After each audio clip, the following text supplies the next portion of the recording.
When I saw people making these on TikTok, I said, I can do that. Cross this over, okay? And then you're gonna push this through and make a little slip knot.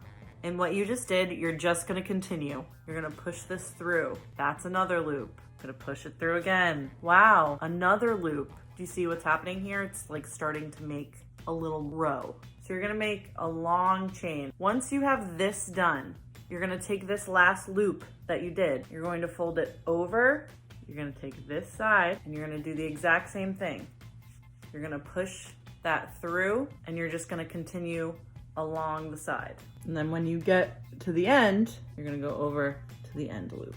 This is what creates that little like hole on the inside of your bag. Sizing of the bag is totally up to you and it's customizable. You literally just have to decide. Okay, so you've got the bag. When you get to the end, when you wanna make the strap, I go around this corner, split up like you normally would, and then I take it back here just to like anchor it, and then you start making a chain like you did on the bottom. Depending on how long you want the strap or the handle of your bag, you just keep going. So when you get to the end, you take the end of your handle, you go to the other side of the bag, and you just do the same exact thing.